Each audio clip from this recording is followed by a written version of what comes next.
Hi everyone, welcome back to another episode of the JB Show. Today I'm going to be talking about a certain extension that was signed recently.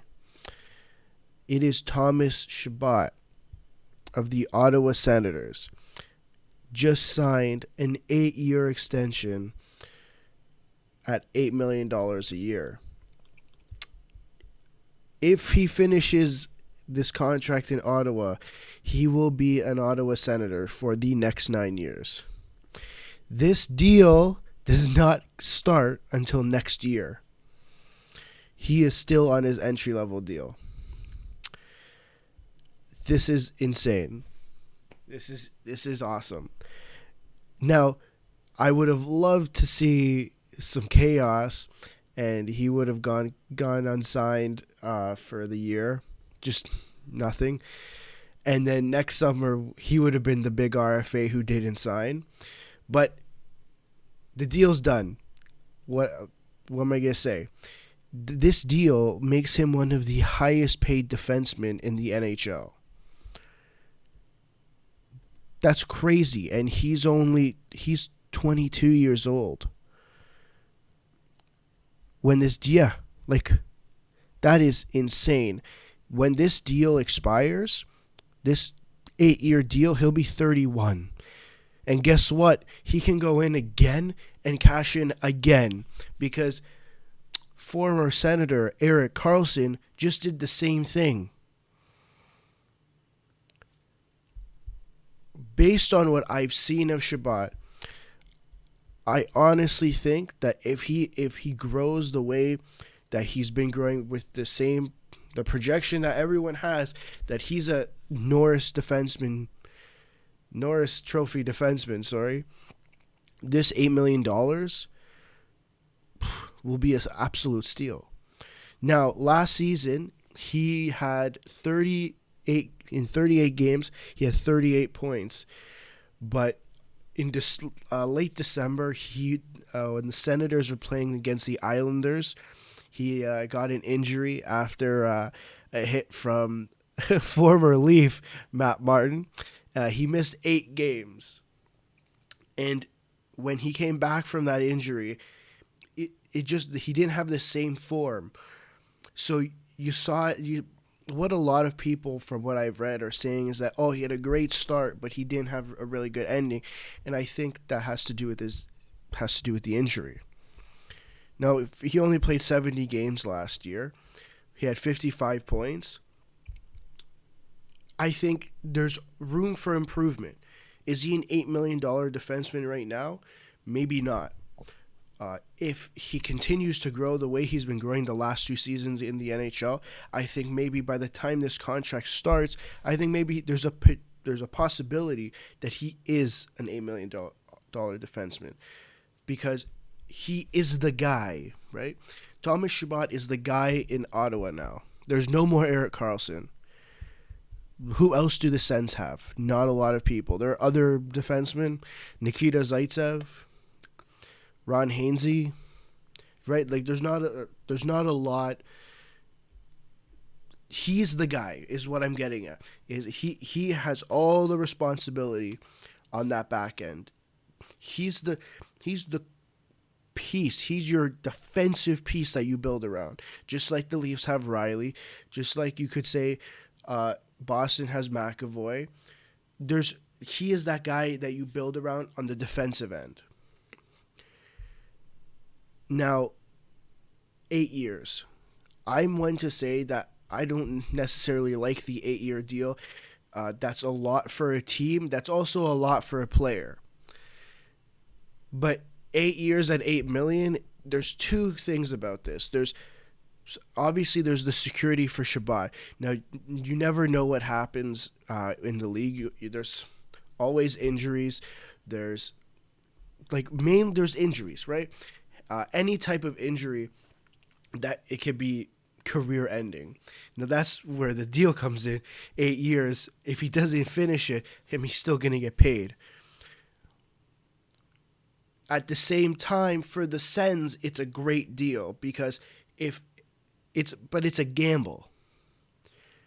Because 8 years is a long time. He's going to go into his 31, like he's going to be 31 when this deal ends, which means you're paying him before his prime, during his prime, and just after his prime ends. And anything can happen in that time. He can hit his peak, or he can not, like he can just stay where he is now, or he can even drop. It's happened before. But I think based on what even players, Matt Duchene, when he was in Ottawa at the recent media day in Chicago, he said that he thinks Thomas Chabot is a Norris Trophy defenseman, or he will grow into a Norris Trophy defenseman. And I agree. Watching him play is incredible. It is, and I'm a Leafs fan. I'm saying that this hockey player I think is a special player. And I remember sitting in class and this popped up on my computer that Thomas Chabot signed an 8-year extension at $8 million. And I had two thoughts. Number one, that is a great deal for the Sens. Number two, I can't believe Eugene Melnyk just spent all that money. And that's going to get me to my next point. What is next for the Senators? Because it's evident that we know Eugene Melnyk doesn't really like to spend a lot of money. He might change that depending on the team. I think his philosophy is he doesn't want to spend money on mediocre players. I think you saw it. He spent all this money on Bobby Ryan. He does not want that to happen again. I'm surprised he was okay with the Nikita Zaitsev contract coming in. He must trust Pierre Dorian and DJ Smith. I think DJ Smith might be able to get the best out of Nikita Zaitsev. You never know. But looking at this team right now, it is the start of something new in Ottawa. Now, yes, they have these mid-tier, these okay players making a little bit more money than they should. Okay, Bobby Ryan, yes. Artem Anisimov, 4.5 for the next 2 years. Mikhail Botker, one more year at $4 million. Pajot, one more year. Tierney, going to be an RFA. Brown going to be an RFA. Duclair's going to be an RFA at the end of the year. There's players there that have potential to grow. Someone like Bobby Ryan, 3 more years at 7.25, he's never going to hit. I personally do not think he's going to hit that type of player again. Anisimov, I don't think so. Botker, the same. But you have to hit the cap. You can't fill your roster with players making under $1 million. You're going to end up having some overpaid players. But what needs to happen is you can't overpay bad players. But that's a problem for the Senators in the future. This season, when Chris Tierney, Connor Brown, and Anthony Duclair are up, you can't go and say, you know what, I'm going to give you absurd money for longer term. Same goes for the defense. You got players like Dylan DeMello. Sure, Dylan DeMello's I think he's a good defenseman. He's a good bottom pairing defenseman, but don't go give him like $3 million for 3 years, because then you're just giving players money for fun. Same, like you see it happen in the league. You see what happened with Minnesota, where you look at their salary and you just see a lot of money that's been allocated to players that should not get that type of money. It just does not make sense. The Ottawa Senators have players in the minors, have players in junior that can come up soon. You have Josh Norris, Rudolph Balcers, Alex Formington, Vitaly Abramov. I've done a episode like this, and I looked at Ottawa. Look, even Lassie Thompson now, Eric Brandstrom, Maxime Lajoie. There's players there that can come up. And by the time they get up, you have to make sure that the players you have on your roster are not overpaid. And that's my biggest concern, because I've seen it done. I've seen it done multiple times in the league. I've seen it done with the Leafs a couple times. They've had players who are overpaid. Look at the Tampa Bay Lightning right now. They're in a very tight situation where they have a couple players who probably should not get paid that much. What has been the most important part of the Senators' summer? Two things. Colin White signing and the Thomas Chabot extension. Because this is towards the fans.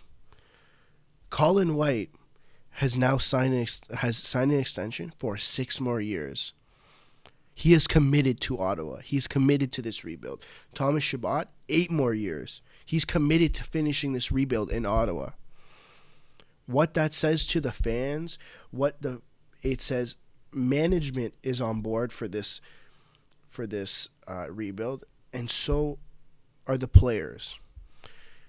These are the guys, especially in Chabot. Chabot is the player that you build your defense around. Colin White, not so much, but he's a top 6 player.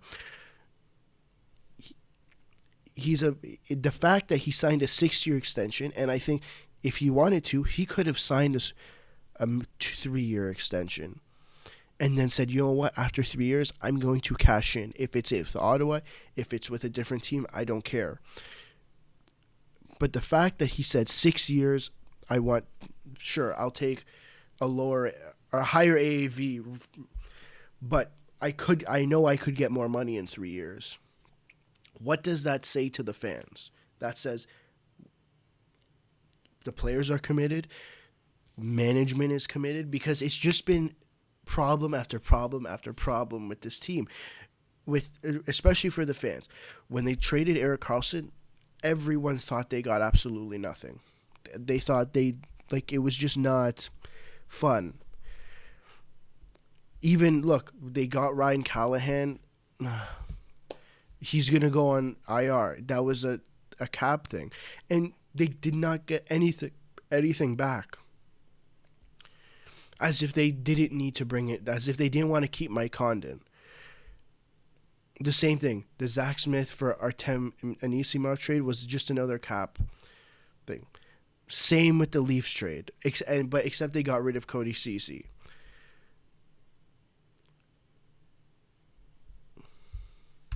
Well, yeah, management or ownership, there's things going on outside of hockey. There's a lot of things that are constantly happening with ownership. I think the fans need to look at management, what they've done, what they continue to do, and focus on that, because the players are committed to this rebuild, and I think management and ownership are committed to this rebuild as well. The $64 million that they gave to Chabot was the highest total amount ever given to a defenseman coming out of their entry-level contract. What does that say? That says we trust the player. We are committed to this player. We know that this player is going to be great, and we need to lock him in now. Listen, he has a modified no-trade clause for the last 4 years. And I know I said this in when Colin White signed his extension. I said I don't think Colin White's going to be an Ottawa Senator by the time that deal expires. I think Thomas Chabot is going to be an Ottawa Senator by the time this deal expires. The only way he is not is if it's just a complete mess. Just a complete mess. Players are going to need to be traded. It just needs to be a complete fire, just everything's on fire in Ottawa. That's what would need to happen, because they have the prospect pool that players can come up, develop. They have not just forwards, defensemen, goalie. They have players there. They have a coach who sure is young, has never been a head coach before, but I think has potential. Their GM, it seems like sometimes he makes risky moves, and sometimes it seems as if it's just ownership who's telling him what to do. But I think if he knows what he wants, he will go and get what he wants. You see what he got for Mark Stone? He got what could potentially be another top defenseman in Eric Brandstrom. When he traded for Eric Brandstrom, he was considered, there were a lot of people saying he was considered the best prospect not in the NHL. Not in the NHL. So there are things that Pierre Dorion knows what he's doing.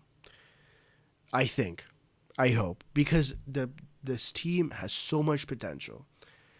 The team has potential. And if they continue drafting well, because they got picks, they have tons of picks. Next year, they have 2 first-round picks, 3 second-round picks, 3rd, 4th, 5th, 2 6th, and a 7th. The year after, their first, another 3 second-round picks, and the rest of their picks. If this team drafts properly, then I think their prospect pool fills up, players come up. It's the same way that the Leafs have been doing it, the same way the Lightning have been doing it, the same way the Canadiens are currently doing it. Look how many players the Montreal Canadiens, they're drafting well, they're bringing players up. I look at the Montreal Canadiens, I say that's how you do it. I look at the way the Leafs I say that's how you do it. The Lightning, same thing. The Lightning now have to trade good players for cap space. Yes, that's a problem, but I don't see that as a major concern.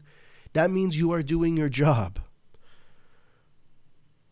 You are drafting, you are trading, you are signing well. And now you have to trade good players to sign even better players. Look, they have to sign Braden Point. The next year they have to sign Mikhail Sergachev. But they need the cap space to do it. And now they got to trade good players to get those better players. I see it as a problem. I don't see it as a major concern. Now, realistically, this team is not going to make the playoffs. This team is probably going to finish bottom 5 again, or at least bottom 10, probably bottom 5. Listen, they could get Alexis Lafreniere if they're lucky. That would be a great elite first line player. From the scouting reports and what everyone's saying, he would be a great player for your left wing. Just got to see what he does this year in the QMJHL. No, Ottawa fans, before I go, have hope for this team. Because I remember when the Leafs were a dumpster fire and everyone was complaining, I needed to have hope. It would come. The time would come when this team will do well. They have the players. They have the prospects. They have the picks. They need to scout properly. They need to draft well. They need to sign well. They cannot make stupid trades. And I know, you know what? You might want to trade for that really good player, but don't do it. Just, the fans, stick to this team. I think this team will do well. You just got to give it time. Thank you for listening to another episode of the JB Show. Make sure to check out my other hockey podcast with my friend Adam. It's called the 2-on-1 podcast. I'll put the link in the description. Make sure to check me out on social media for more podcast updates and for my sports opinions. Please leave a comment. Thank you.